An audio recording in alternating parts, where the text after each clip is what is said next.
So anyway, not just Adam Shifty Shift with them crooked eyes. Nah, serious. It's not no. That nigga look. We said the whole time they were when they were in power about 2 years ago.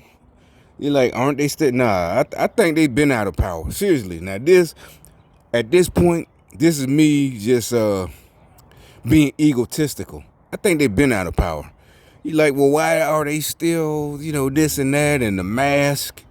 Because what I'm telling you, this shit is so deep. It's worldwide and not just our country. It's so deep.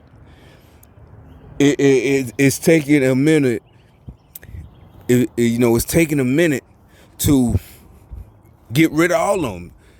I used an analogy. It's like, and right now the gas price is high, and this and that. So that means it's like we're going through the whole country, going through chemotherapy. I'm not making fun of nobody who had cancer, but I'm using this as a soldier to strengthen y'all, like y'all in basic training. Just imagine if you know anybody that been through chemotherapy, that's what we going through right now.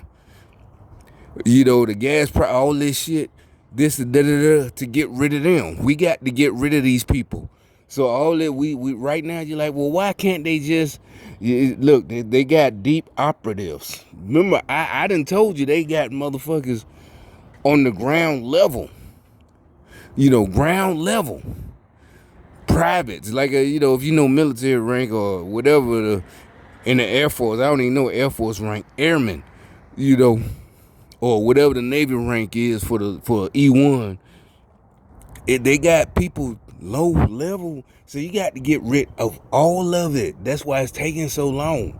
I don't think I'm just trying to, what do you call it, be not even optimistic. Like a chick or even a dude, a chick who just believes her boyfriend, he keep beating her ass and he gonna change, or a dude whose chick cheating on him and everybody telling him and got proof he thinking she gonna change. Yeah, that's what I'm saying. It's not me thinking, well, our side, we got this, and I'm just being I'm just thinking, yeah, this is it. They're just trying to get rid of all. I'm telling you, I hate to say it because it's egotistical. I'm never wrong, but that's why I had to end up in the hospital.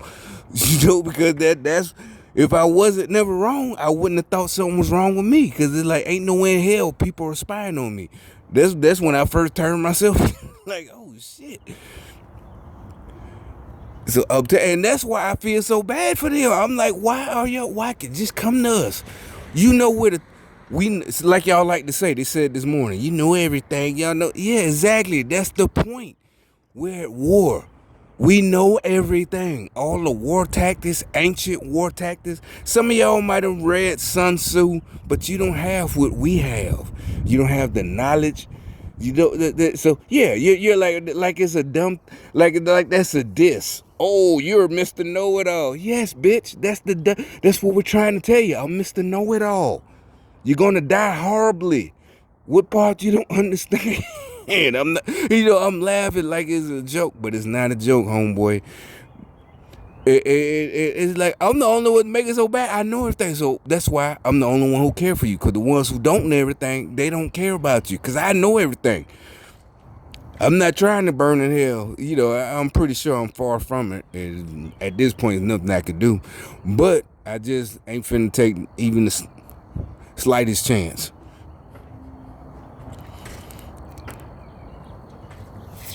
But so like I said, it's coming down. You see these folks jumping ship from the Democratic Party. We get into politics. They all jumping. You see every day people leaving, this and that. They been said about a month ago, motherfucking Kamala Harris staff was jumping, just leaving. They ain't coming to our side, but they was just leaving. See, that was early on, about 2-3 months ago. They just wanted to, they thought they can just leave and still stay Democrats. Now you see, I mean, nobody's coming on our side, but they're all trying to leave. That's why everybody's laughing. It's like you're jumping from rats jumping from a sinking ship to another sinking ship. Imagine at the end of Titanic, if Rose and fucking Leo jumped onto another sinking ship. That's what they're doing. Now, we all know the joke about Titanic. All Rose had to do was switch out for a minute and let Leo get on the boat. But instead, she stayed there the whole time. Supposedly, that's what he wanted. You know, that's back then. He was a gentleman.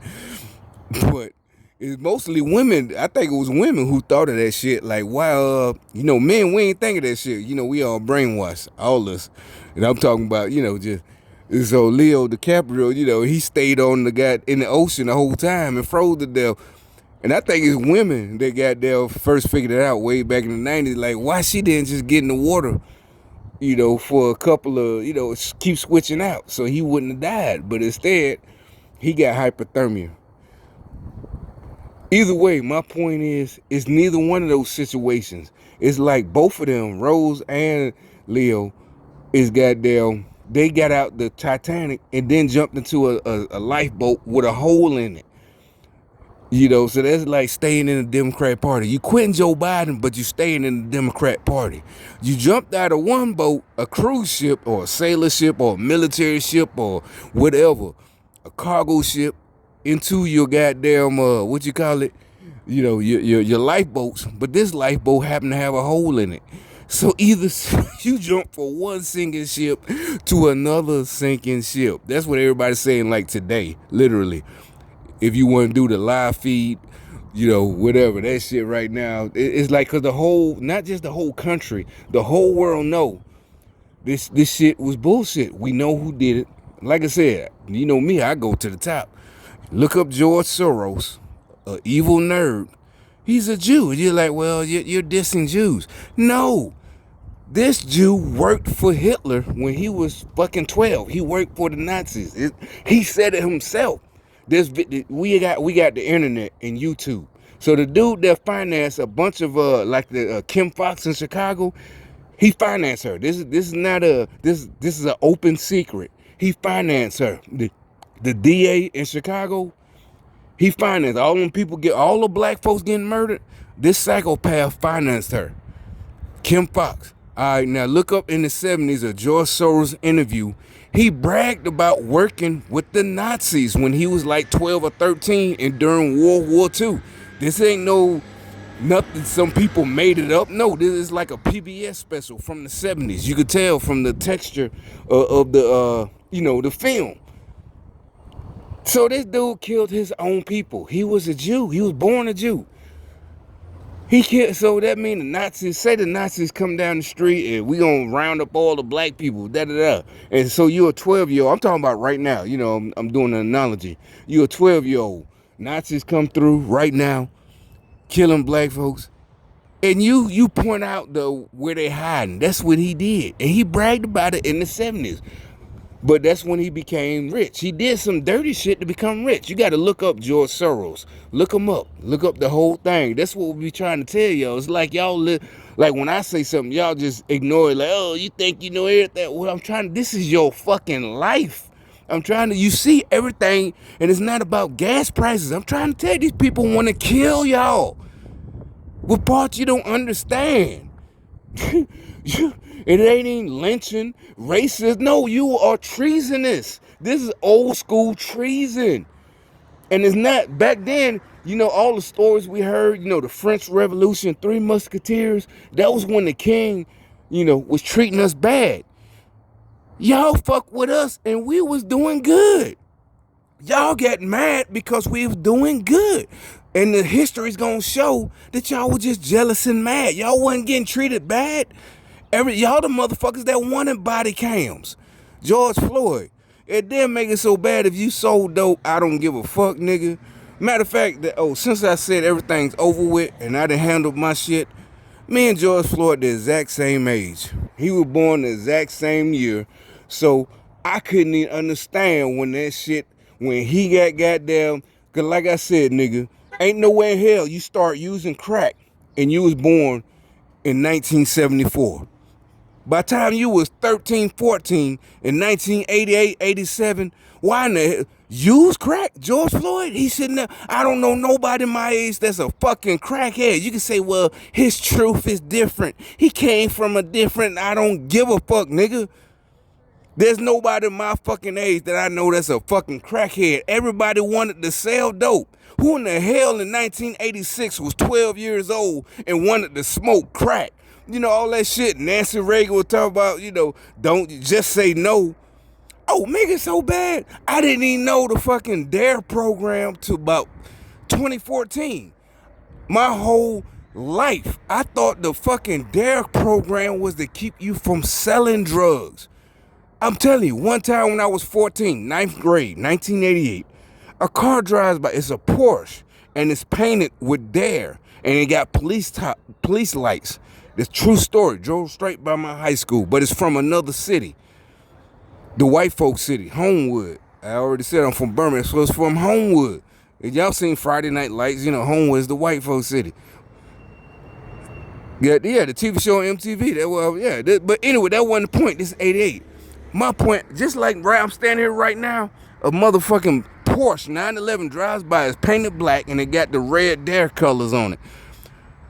I just assume, okay, because back then, everybody knew they can confiscate your shit if you're a big-time drug dealer and sell it. Because back then, the dream was to go to a government auction, and we 14. We already knew that. You see how our generation thought? We all trying to figure out where the government auction at so we can buy a fucking mansion for $1. No bullshit. So this DARE car drives by that they didn't confiscate it for fucking, you know, a nigga from Miami Vice, the TV show, you know, whatever. So big time. So this car drive by with DARE, and I just assumed, you know, I assumed literally my first thought is it came from another high school because we had just got out of school. I'm in ninth grade. I thought it came from another high school and they did some kind of DARE special, and you know, this cop is, you know, da da da.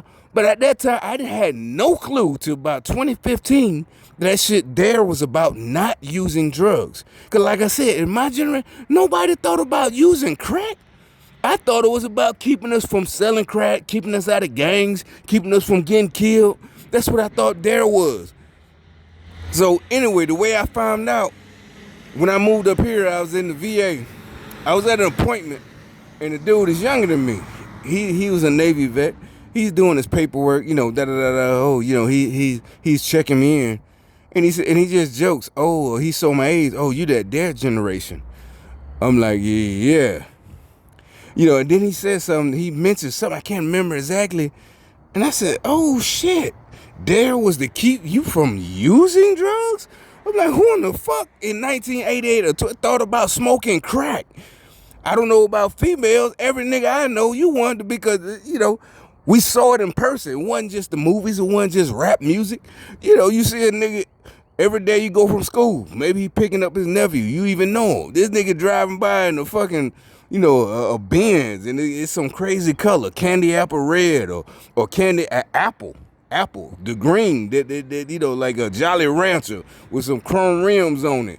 Well, nobody thinking about fucking smoking crack. What kind of? That's why I be dissing the crackheads. I'm like, nigga, if you my age, how in the fuck did you start using crack?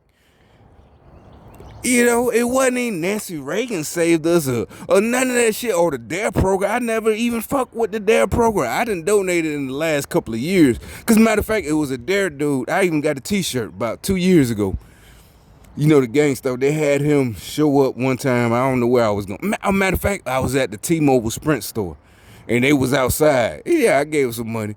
But, and I told the young dude, I said, man, I did not know DARE was supposed to keep you off of drugs. I always thought DARE was to keep us from selling drugs. I mean, it didn't work, but that's what I thought it was about. You know, I didn't know. I'm like, who knew? I didn't know nobody in 88, 89, my whole years in high school. I don't know nobody who used crack. I think I know maybe one girl years later that my class said she was a crack. She started out using crack. Everybody else, no. You know, no. Nobody fucking, girls, females, nobody used fucking crack. And it's not just we were just trying to be good. No, nigga, who in the hell uses? But that's what we're saying. The new so-called rap music is brainwashing y'all to think using drugs and playing victim. That's what we're talking about, playing victim. That is not a white folks word to diss you. We're telling you, black folks, if you would have been born when I was born, you wouldn't have goddamn had nobody telling you, oh, it's okay, even if your parents died. Both your parents or whoever, and your grandma gotta take care of you. She ain't gonna let you just do what you wanna do by the time whatever. She gonna let you heal, but by the time, say you about 6 years old, by the time you 7, no, you get probably sooner than that. Immediately. Oh, well, it's okay. Your mom died. I mean, some black folks did that. I know for a fact, even back then. You're not gonna be able to get away with shit and use that as an excuse. It is how it was. That's how it wasn't just in the 80s. That's how it always been. These motherfuckers, that's why I call them stupid. They really thought this shit was gonna fly, like it was some white folk shit. It's like, no, it's not white folk shit. This black folk shit, nigga. You want finna be getting away with none of that shit. Talking crazy to you. You 12 years old. Back then it wasn't no. She's smelling herself. And somebody tried the boys will be boys. I'm like, I never heard boys. But he asked me, have you ever heard boys will be boys? I'm like, yeah, I heard it, but only on TVs and movies. I'm like, my journey, 88, like I said, I can count. I still emulate I remember one dude got sentenced. He was 14, 15-year-old, whatever, 15. And everybody knew this nigga fainted when the judge gave him the time. Why? Because he had killed somebody. This 1980, this nigga shot some. This nigga fainted when the judge gave him a life sentence in the court. Ain't nobody feel sorry. Everybody laughed like, this nigga fainted. Oh God. You was so tough when you was killing that other little boy, but now this judge getting you goddamn 30 or 40 or a life sentence. Your ass fainting. Yeah, ain't no mama. Mama. See, that's what all this shit, and these stupid niggas with it. And that's why I'm telling you, ain't nobody have no sympathy for y'all right now. It's not, we don't care what you went through. You can tell it. As a matter of fact, we don't even want to hear the story. Not because we don't want to hear the story because it might change our mind. It's just we know you full of shit and you're done. Oh, well, I got molested. Pop, pop, pop, pop, pop. Nobody gives a fuck you got molested because there's other people on our side that got molested. But they ain't do the same thing.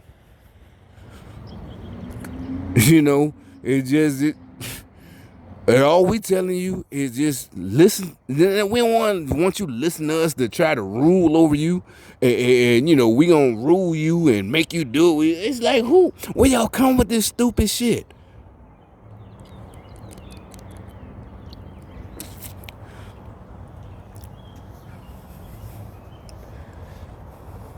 But anyway, so shit, my food getting cold. I got some fucking food in there. But anyway, I'm gonna just post this and we'll see what goes on.